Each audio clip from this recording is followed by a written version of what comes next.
Assalamualaikum dan salam hormat. Kembali lagi dalam Sukan Plus Close Up minggu ini. Baik, seperti biasa, setiap minggu kami akan bawakan kepada anda tetamu istimewa untuk kita bincangkan perkembangan arena sukan tanah air kita. Dan kali ini kami bawakan individu yang akan bercakap mengenai sukan untuk orang-orang kuat. Tapi bukan kuat berlawan lah, tapi lebih kepada kuat beradu tenaga. Dan sukan yang saya maksudkan sebentar tadi adalah Gusti Lengan, dan bersama saya ketika ini ialah Muhammad Zail Fadli Abdul Halim, Presiden Persekutuan Gusti Lengan Malaysia ataupun lebih dikenali sebagai terima kasih Cik Zail kerana sudi bersama dengan Sukan Plus Close Up minggu ini. Terima kasih juga saya datang lah. Apa khabar? Khabar baik. Okey, alhamdulillah. Okey, Zail, first of all saya nak tanyalah, sebenarnya dah berapa lama terlibat dalam sukan Gusti Lengan ni, dan adakah Zail sendiri atlet negara? Okey, untuk Gusti Lengan ni saya dah mula berkecimpung sejak tahun 2009. Daripada awal lah, ketika tu Gusti Lengan masih lagi kita kirakan sebagai level sukan rekreasi. Main di carnival, kadang-kadang ada carnival tu dia akan selip sukan Gusti Lengan, and then sometimes shopping mall bila buat event semua. So kita start daripada situ 2009, 2010, dan tahun 2012 pertama kali kita cuba bertanding di luar, iaitu di Indonesia. Ada kejohanan terbuka dia buat setiap tahun. So saya sendiri atlet bersama-sama dengan rakan-rakan saya lain yang bersama-sama di 2009 main di Indonesia. Lepas tu kita pergi ke Australia semua, sehinggalah pertama kali kita buat kejohanan dunia 2015 kat Malaysia. Masa tu sukan ni dapat exposure yang agak meluas lah, sebab ada coverage daripada TV semua, and then kita jemput lebih kurang 52 negara datang Malaysia. So dari situ dah start boleh tengok level Gusti Lengan tu naik, sehinggalah sekarang segala-gala kejohanan yang kita ada lah, kejohanan kebangsaan, kejohanan Asia, dan yang paling baru kejohanan Gusti Lengan dunia sekali lagi kita buat tahun ni. Okey, selalunya atlet ni kita kata akan adalah di sebalik tabir siapa yang menginspirasikan Zail. Kalau Zail sendiri, siapa yang sebenarnya mungkin menolak untuk terlibat dalam sukan Gusti Lengan ni? Saya Gusti Lengan ni daripada zaman sekolah lagi. Bila orang kata waktu rehat je ada chance mesti nak main Gusti Lengan punya. So lepas tu tak salah saya ada satu movie nama dia Over the Top, Sylvester Stallone berlakon. Dia main Gusti Lengan lah. So movie tu boleh dikatakan inspirasi bukan saja pada saya, tapi pada semua atlet-atlet yang mana peminat Gusti Lengan yang start main tu, dia bagi inspirasi. Tak salah saya juga movie tu dia keluar tahun sekitar 1980-an dan jadi famous pada tahun 1990-an. Dan di situ dah start mula everything. Especially sekarang ada YouTube, lagi senang lah orang nak access apa-apa kan. So maksudnya daripada movie tu? Daripada movie tu. Okey Zail, mungkin boleh kongsikan juga kepada penonton Close Up, bila sebenarnya Persekutuan Gusti Lengan Malaysia ataupun MyArm ni ditubuhkan sebenarnya? Okey, MyArm ni kita ada sejarah dia lah. Maknanya daripada mula-mula sekali saya start dengan kita daftar Persatuan Gusti Lengan Putrajaya 2014. Lepas tu kita mula daftarkan Persatuan Gusti Lengan Malaysia pada tahun 2018. Masa tu di bawah tampuk pimpinan Presiden yang lama, kita untuk anjur ke pertandingan Gusti Lengan kebangsaan, pertandingan Gusti Lengan terbuka dan sebagainya. Lepas tu ada masalah sikit dengan Pesuruhjaya Sukan dari segi pendaftaran semua, kita dibatalkan sebab masa tu agak ketat. Bawah Pesuruhjaya Sukan masa tu Datuk Zaitun. Kita diminta batal dan daftarkan semula pada tahun 2020 kalau tak salah saya. Dan selepas itu kita juga kena re-register balik atas serta masalah teknikal, tapi Pesuruhjaya Sukan membantulah, memudahkan. So saya kira kalau betul-betul asal 2018, tapi kita dah re-register 2 kali, sampai sekarang kita gerak dengan nama Persekutuan Gusti Lengan Malaysia, MyArm. MyArm tu sendirilah. Okey, jadi sebenarnya dah berapa banyak ke ada setiap persatuan MyArm ni di setiap negeri di Malaysia? Okey, kita ada persatuan peringkat negeri. Saya tak kata semua negeri lah, tapi boleh kata at least 10 negeri tu dah ada. Yang paling aktif sebelum ni yang asal lah, Sabah ada, dan kita ada Sarawak, Labuan, Putrajaya, Selangor pun ada juga bergerak juga Gusti Lengan. Kita ada Johor, kita ada Negeri Sembilan, Kedah, Perak ada tapi kurang aktif. Banyak juga. Banyaklah. And then beberapa kelab-kelab lain lah. Dekat Sabah paling banyak kelab. Dia ada kelab-kelab kecil lah yang digerakkan berdasarkan gym, daripada orang kata apa, kelab-kelab dekat kampung-kampung dia orang very aktif. Maksudnya di Sabah paling aktif lah. Senang kata bukan setakat aktif, tim Sabah ni antara tim yang terkuat dekat Malaysia. Okey, maksudnya wakil untuk sukan Gusti Lengan ni ramai daripada Sabah. Betul, yang kuat-kuat datang dari Sabah. okey. Diorang betul-betul kata apa daripada sukan warisan lah. Okey. Dah lama dah, even sebelum zaman kita main lagi, dia dah main dalam nama dia Pesta Keamatan. Setiap kali Pesta Keamatan tu dia akan buat pertandingan Gusti Lengan. Ada tu tradisi setiap tahun. Okey, maksudnya untuk di Sabah memang itu bukan perkara baru lah, bukan sukan perkara baru. Ya, cumanya setiap tahun dia akan improve lah. Mungkin sebelum ni dia main kat meja biasa, lepas tu dia start dapatkan meja Gusti Lengan, dia buat meja Gusti Lengan, dia dapatkan equipment yang betul-betul berkualiti. Dan dekat Sabah betul-betul famous sebab kita tengok anak-anak muda, perempuan semua ramai sangat berkecimpung. Walaupun wanita Betul, wanita pun ramai. Dekat Semenanjung dia start famous sekitar saya boleh kira awal 2010 ke atas. Dan sekarang lagi famous lah, especially sejak ada YouTube, TikTok semua ni. Saya tengok budak-budak ramai sangat budak muda main Gusti Lengan. semua dah common lah. Betul, Okey lah, dah ada common exposure sangat. tu. Okey, tapi kalau kita bercakap pasal persatuan ni, selalunya orang akan bercakap tentang dana. Macam mana dengan dana MyUp? Macam mana keadaannya? Kalau mungkin Azil boleh kongsikan lah. Okey, dana ni sebenarnya isu sensitif. Sebabnya orang kata bila kita nak buat sukan di peringkat kementerian ni, nak dapatkan dana tak mudah. Dia ada prosedur dia, dia ada proses dia. Daripada pihak kerajaan pun bukan senang nak lepaskan dana. Kita banyak bergerak secara jujurnya awal-awal dulu menggunakan dana sendiri. Sama ada dana sendiri ataupun kita jadi macam penganjur bersama dengan sponsor lain. Macam kita buat dengan mall, kita buat dengan carnival, kita buat dengan kadang-kadang event-event kecil ataupun karnival sukan, karnival macam Jom Heboh semua tu kita masuk as salah satu aktiviti sukan. Okey. Hari Sukan Negara. Cuma dengan saya lebih pada cakap pada sukan lah. Okey. Hanya pada tahun ini di bawah kerajaan yang baru ni lah, sebab saya dah banyak minta dana daripada sebelum ni. Alhamdulillah lah kita dapat sokongan yang kuat daripada YB Hanayo. Bila saya email di sini, saya tak ada kontak. Saya email, dia respon balik dengan saya dan saya bagi tahu masalah untuk anjurkan sebab pertandingan ni kita nak buat pertandingan dunia pada bulan Oktober baru ni. Kita dana. So dia terus respon saya hari esok tu, dia minta kita bagi tahu apa masalah. Saya mohon ada nama dia Geran Padanan Sukan. Geran Padanan Sukan ni kita buat dulu dan claim kemudian. Alhamdulillah kita pun dah dapat. Ini dikirakan sebagai pertama kali lah kita dapat dana macam tu. Kalau tak selama ni lebih pada dana kecil macam event-event sambilan. Okey, jadi sekarang ni boleh dikatakan yang sukan Gusti Lengan ni lebih mendapat tempat lah sekarang ni. Alhamdulillah. Dan juga sukan kami dan saya rasa ada 100 lebih sukan lain juga dah diklasifikasikan sebagai sukan dalam KBS. Maksudnya kalau contoh sukan Gusti Lengan contoh sebelum ni kita diletakkan bawah kusti. Okey. Dan contohnya sukan orang kuat dia letak bawah rekreasi. Sekarang ni kita sukan Gusti Lengan ada sendiri dalam akta tu Gusti Lengan. Okey. Sukan orang kuat ada orang kuat. So dah diklasifikasikan properly lah. Okey, Zil, sebenarnya sejauh mana aktifnya MyUp ni untuk menganjurkan kejohanan, tak kisahlah dari segi kebangsaan ataupun antarabangsa. Maksud saya, adakah MyUp ni dia akan anjurkan satu kejohanan yang wajib setiap tahun? Okey, kalau dari segi pertandingan yang wajib, kita punya pertandingan Gusti Lengan kebangsaan. Itu memang wajib tiap-tiap tahun akan buat. Sebelum ni kebiasaannya kita buat cuma dekat sekitar Lembah Kelang lah, macam ataupun Selangor, Kuala Lumpur, sebab itu tumpuan. Kalau orang daripada contohnya Sabah Sarawak nak datang atlet, airport pun ada kat sini dan negara-negara lain. Kita dah start buat benda tu daripada tahun 2015 dan peningkatan atlet memperangsangkannya. Sebelum ni mungkin kita dapat 100 orang je. Sekarang yang terakhir kita buat pertandingan Gusti Lengan kebangsaan ada penyertaan dekat 350 peserta semua daripada seluruh negara lah, dengan berbagai peringkat umur, jantina, lepas tu berat badan. Dan kita juga dah dapat permintaan daripada negeri-negeri lain, contohnya Sabah, Kedah, yang minta dia orang nak buat kebangsaan tu sebab pada dia kata dah dapat sambutan dan Jabatan Belia Sukan Negeri pun dah start bagi sokongan. So ini satu perkara yang baru sebab selama ni kita buat Gusti Lengan kebangsaan sentiasa di tak Selangor KS, sekarang macam sama saja. Sabah dah start minta, kami nak buat.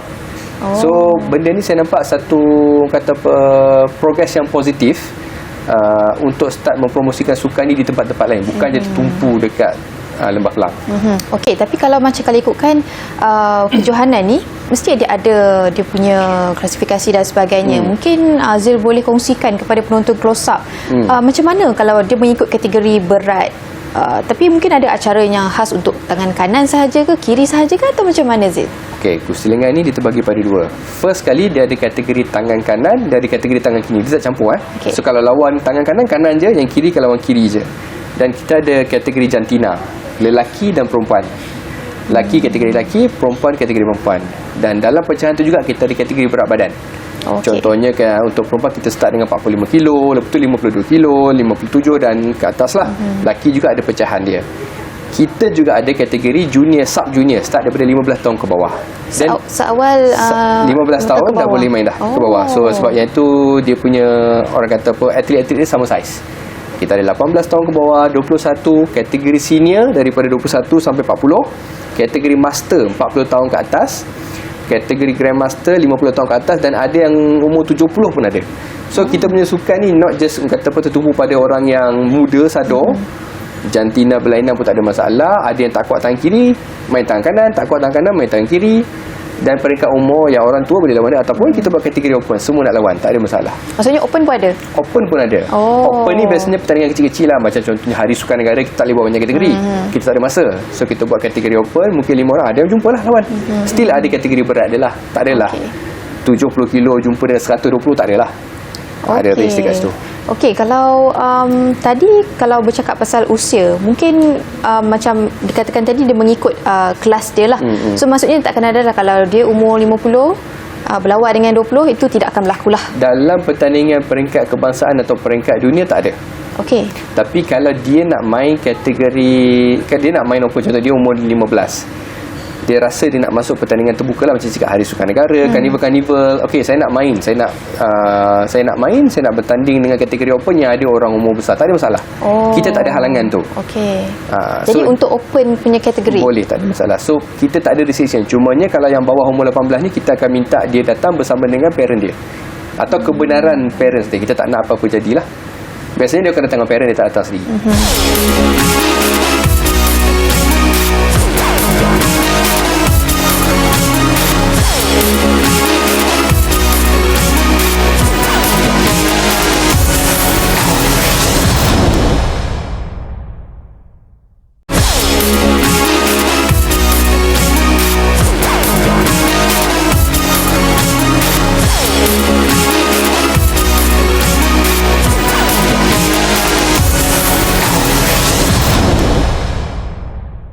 Okey, Zil, hujung September lepas Malaysia ada anjurkanlah satu kejohanan dunia di Kuala Lumpur. Mungkin Zil boleh kongsikan apa pencapaian terbaik atlet kita dalam kejohanan ni, dan daripada kategori mana sebenarnya? Okey, saya bagi background sikit pertandingan ni. Pertandingan saya sebut tadilah yang kita mohon geran daripada KBS semua. Alhamdulillah semuanya berjalan dengan baik, disertai lebih daripada 35 negara. Saya rasa atlet semua sekitar 500 orang datang daripada 35 negara lah, daripada Asia, Eropah, Amerika Syarikat. Kita ada daripada Oceania lah, belah Australia semua. Sekitar 50 kategori dipertandingkan, dan kita hantar atlet lebih kurang 40 lebih, dan kita berjaya membawa pulang emas, kalau tak saya lebih kurang dalam 10 ke 12 emas. 10 ke 11 emas. Saya tak berapa ingat sangat, tapi kita ada 10 emas. Beberapa perak dan beberapa gangsa. So atlet kita menang kategori terbaik junior. Bawah 21 tahun dimenangi oleh Malaysia, tim junior terbaik. So agak surprising sebab daripada dunia banyak datang. Tapi kita tengok atlet kita yang junior ni semua kuat-kuat. So saya nampak perdedahan ni bermula sekitar 1-2 tahun lepas atau 3 tahun lepas. Bila sekarang dah ada TikTok, Facebook semua, diorang banyak exposure dan start cari tempat mana nak berlatih dekat sekitar Lembah Kelang ni. Dan peningkatan tu ketara. Sebelum ni mungkin sekali training malam ada 3-4 orang, sekarang mungkin 20-30 orang, sampai kita tak ada tempat nak training dah. Sambutan sangat menggalakkan. So jadi saya nampak benda tu yang mungkin contribute dengan kita punya pencapaian baru ni kat gua lah. Okey Zil, dengan pencapaian yang hebat macam ni, sambutan pun menggalakkan. Jadi apa next kejohanan yang mungkin Zil dan juga tim dah ada perancangan ke?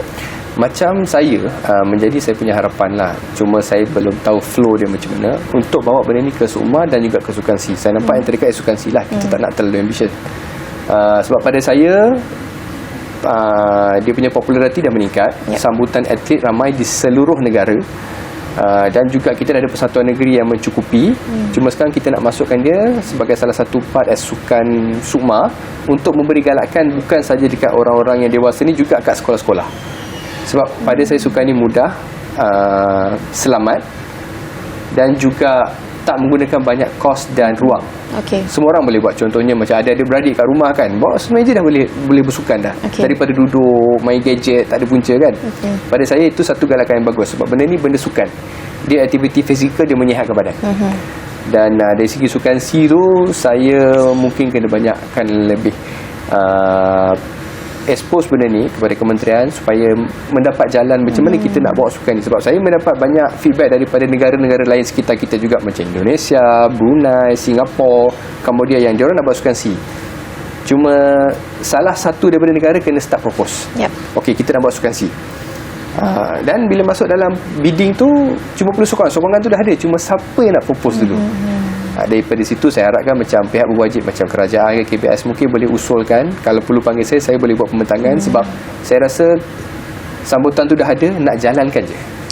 Okey, jadi kalaulah andai kata sukan Gusti Lengan ni dibawa ke SUKMA ataupun sukan C lah, apa fokus utama yang pertama-tama lah yang akan Zee lakukan untuk membawa sukan ni, mungkin apa orang kata, mendapat pencapaian yang memberangsangkan jugalah seperti sekarang ni? Pada saya, kalau nak masuk ke level SUKMA dekat sini, first kali kita kena start penetrate ataupun masuk ke sekolah-sekolah. Itu yang penting. Pendedahan kat sekolah ni kurang. Even kebanyakan yang pemain atlet yang muda-muda yang masih bersekolah ni datang dalam kapasiti individu. Datang dengan family. Kadang-kadang kita buat satu latihan dekat Damansara, dia datang dengan mak dia. So sebab benda tu masih tak ada kat sekolah sebagai kelab dan sebagainya. Saya rasa kolaborasi antara KBS dengan Kementerian Pendidikan untuk nak gerakkan sukan Gusti Lengan ni penting. Sebab macam mana sekalipun untuk masuk ke sekolah kita perlukan kebenaran Kementerian Pendidikan lah. Saya percaya kalau sukan ni dah dapat kelulusan untuk masuk SUKMA dan sebagainya, benda ni akan jadi lebih mudah sebab sudah dikenali. Okey, Gusti Lengan dalam SUKMA. So sekarang kita nak cari atlet. So kita boleh start masuk untuk perkenalkan. Okey. Jadi maksudnya sekarang ni dekat sekolah menengah ke, memang tak ada pendedahan lagi lah tentang sukan Gusti Lengan ni? Mungkin kurang. Sangat kurang. Beberapa sekolah saja yang cuba buat, tapi nak dapatkan exposure tu cuma mata bola. Mana-mana sekolah pun akan main bola, mana-mana sekolah pun akan main badminton. Tapi kalau kita sebut contoh sukan orang kuat, so tak banyak kenal sukan Gusti Lengan. Sukan macam ada yang sukan baru, saya tak ingat apa nama dia, yang main macam beberapa sukan-sukan yang barulah. So sekolah tak ada pendedahan tu. Nak dapatkan pendedahan tu, saya rasa first kali nak kena ada dorongan macam sukan-sukan yang masuk ke SUKMA. Dan pihak sekolah juga akan tengok dari segi keselamatan, baru dia akan propose masuk. Okey, tapi mungkin susahnya sekolah untuk mendapat keperhatian tu mungkin dari segi kecederaan yang mereka risaukan. Kita tahulah pernah kan viral video Gusti Lengan and then patah tulang dan sebagainya. Mungkin perkara itu juga mempengaruhi pendapat Zee sendiri. Dari segi kecederaan, saya boleh katalah mana-mana sukan pun ada kecederaan. Pada saya, kalau nak bandingkan sukan ni lebih berbahaya. Sehingga hari ini saya main dah mungkin 15 tahun. Belum pernah lagi ada orang yang ada kecederaan yang serius maksud saya adalah sampai mengancam nyawa. Tidak ada satu pun, kosong di seluruh dunia. Paling teruk patah tu memang ada, tapi boleh katakan daripada sepanjang saya berkecimpung, saya jadi pengadil semua, saya pernah jumpa hanya 5 kali patah saja. 15 tahun 5 kali patah je. Selain itu semua biasa. Masa training ke? Kebanyakannya adalah sebab kesilapan teknik, sama ada rekod perubatan, mungkin pakai barang terlarang membuatkan tulang terapur, teknik yang salah, peralatan yang salah, tak ada pengadil yang bertauliah. So jadi diorang bergusti lengan dalam posisi yang salah ataupun kaedah yang salah. Sebab kalau main cara yang betul, insya-Allah tak ada masalah. Okey. Tapi kalau kita tengok macam Zee cakapkan tadi, di Sabah lah khususnya ramai atlet ataupun yang main ni wanita. Kalau di Semenanjung ada tak golongan wanita yang terlibat aktif dalam sukan ni? Sekarang dah start mula ramai. Sebelum ni mungkin tak ramai. Saya boleh katakan bila kita buka kategori wanita sikit sangat. Tapi boleh kata kebelakangan ni boleh tengok banyak-banyak, ada banyak tim yang timbul. Saya boleh kata 10 kali ganda meningkat berbanding dengan sebelum ni, dengan pendedahan cakap TikTok semua and everything, dengan kita buat pertandingan, social media, grup-grup dalam WhatsApp semua. So makin lama makin naik, dan hadiah pun bila kita tawarkan makin menarik lah. So dia orang nampak ada benda boleh buat, ada sukan yang dia boleh buat. Mungkin ada orang tak boleh berlari, Betul. ada orang tak boleh main bola, perempuan kan. Rasa perempuannya hanya sukan boleh buat berlari saja, ataupun perempuan cuma boleh sukan yang olahraga. Tapi sebenarnya sukan strength pun perempuan boleh buat. Dan benda ni tak perlukan otot yang besar. Perempuan yang kebanyakan saya tengok main gusi lengan nampak normal, macam sama macam Saya. ni. Sama je. Tak ada nampak terlalu ketara besar masa tak. Dan Tapi dia masih boleh. Dan dia Oh. menang. So itu kelebihan gusi lengan ni. Tak semestinya tangan kena besar-besar macam bodybuilder tu nak Baru jadi kuat. boleh Tak. lawan, tak? Tak, semuanya terletak pada kekuatan kita punya tendon. Okey. Tapi macam saya cakap tadi, mungkin sukan ni agak sinonim dengan lelaki lah, menggunakan kekuatan. Tapi Betul. kalau perempuan berhijab, selalunya kita akan anggap special lah juga. Tapi memang ada Saya boleh katakan kat Malaysia ni yang berhijab ramai main gusi lengan. Oh, okey. Dan kita bukan setakat kata Melayu, kita juga ada daripada semua bangsa. Kita ada India, kita ada Cina, kita daripada bangsa-bangsa lain, semua ada. Okey, tapi macam saya cakapkan tadi, tak semestinya kena badan sadar lah, Betul, orang kata kan. betul. Tapi dari segi diet, adakah ia mempengaruhi juga prestasi untuk terlibat dalam gusti lengan ni? Saya rasa mana-mana sukan pun diet penting. Diet penting dari segi yang kata apa, nak dapatkan recovery yang betul, nak dapatkan nutrisi yang betul untuk masa. Benda ni dia banyak faktor yang terlibat. Antaranya rehat, faktor pemakanan. Lepas tu kalau kebanyakannya yang fokus diet lebih pada nak cut dia punya berat kepada kategori yang sepatutnya lah. Contoh kalau saya sekarang berat saya 79, saya nak main 78 kilo contoh jadi saya perlu cut berat saya. At the same time saya kena make sure saya punya pemakanan cukup nutrisi dari segi zat besinya, kalsium untuk kekuatan tulang, fish oil untuk kita punya recovery tendon-tendon semua, dan makanan benda berkhasiat lah. Macam benda-benda berprotein, nasi dengan ayam semua, tambah dengan elemen sayur, benda yang normal. Bukan benda yang luar biasa. Alright, tapi dari segi fitness atau senaman, adakah tertumpu di bahagian tangan, lebih tertumpu ataupun sama je macam atlet biasa yang lain? Gusi lengan lain sikit. Gusi lengan ni kekuatannya lebih pada tangan, tapi bukan tangan yang macam nak besarkan muscle macam orang main bicep semua tu. Dia punya fokus lebih pada nak kuatkan tulang. Kita panggil isometric strength. Isometric strength ni dia banyak pada bukan dinamik yang bergerak macam orang main besi gerakkan. Wrestling ni lebih pada banyak dia statik saja, sebab dia tarik pakai badan. So kekuatan dia dekat forearm, dekat kita punya tangan ni, and then banyak kat siku ni lah, sebab pergerakan dia lebih pada menggunakan siku kan. Tapi atlet-atlet gusi lengan juga berlatih the whole badan, seluruh badan, supaya nak dapatkan balance tu. So kalau kita tengok atlet-atlet ni yang sebenarnya tak ada benda nak buat, hanya pergi gym. Last sekali dia training gusi lengan, dia badan dia jadi semua sekali. Kaki dia kuat, core badan dia kuat sekaligus. Sebab dia nak maintainkan berat yang paling ringan tapi strength yang paling tinggi. So apa dia buat adalah, contohlah kalau saya boleh maintainkan this size of muscle seringan-ringan yang boleh, jadi saya dapat advantage main kategori ringan tapi kuat. Itu yang diorang cuba buat sekarang. So dapatlah semua, dapat strength, dapat fizikal yang bagus. Tapi semasa pertandingan tu, dari segi equipment, apa equipment sebenarnya yang biasa diperlukan? Ke memang sekadar kita ada meja khas gusi lengan. Dia bukan macam meja yang sekolah tu lah. So dia ada meja untuk berdiri. Kalau kita diri tu ngam-ngam dekat kita punya pinggang, ada pad pemegang, ada pad siku semua. Lepas tu ada tempat sentuh lah, maknanya bila turun tu ada pad untuk sentuh dan tentukan menang atau kalah. So layout untuk dia punya pad tu lebih kepada disusun supaya memberikan safety pada orang berlawan. Maknanya bila turun tu turun pun selamat, bila dia tarik pun tarik selamat. Kita ada pengadil 2 orang, kita juga pakai yang magnesium carbonate chalk tu supaya tak terlepas lah, supaya pegang tu cantik. Kita ada strap, maknanya kalau ada orang berlawan terlepas tangan, kita akan ikat. Dan kita juga ada platform. Orang yang tak cukup tinggi, ada platform boleh bagi tinggi. So kadang-kadang meja tinggi, orang tak cukup tinggi, jadi dia terjengkit-jengkit, so kita boleh naik ke platform. Boleh adjust. Boleh. Alright, saya rasa penonton close up pun dah fahamlah secara asas, dan saya rasa mendalam juga explanation daripada Zil sendiri. Apa itu sukan gusti lengan? Jadi kita nak tahulah apa harapan Zil sebelum kita mengakhiri Sukan Plus Close Up berkenaan dengan sukan ni, khususnya lah di Malaysia. Pada saya, harapan saya utama untuk gusti lengan ni adalah saya nakkan sukan ni mendapat perhatian yang lebih. saya rasa perhatian tu dah ada, cuma berharap pihak berwajib macam Kementerian Belia Sukan dan semuanya boleh berikan saya jalan macam mana saya dan peminat-peminat sukan gusilingan lain-lain, bukan saja kat Malaysia, juga daripada Asia Tenggara ni, untuk bawa sukan ni boleh pergi ke level yang lebih tinggi.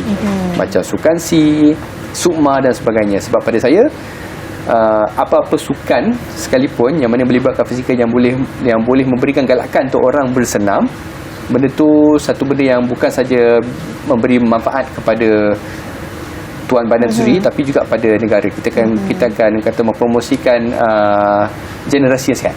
Okey, jadi itulah harapan dan juga perkongsian menarik bersama Muhammad Zail Fadli Abdul Halim, Presiden Persekutuan Gusti dengan Malaysia ataupun MAAM. Terima kasih Zail kerana sudi bersama dengan Sukan Plus Close Up minggu ini. Baik, kita jumpa lagi minggu depan. Kami akan bawakan lagi kepada anda topik-topik menarik dalam Sukan Plus Close Up. Assalamualaikum dan salam hormat.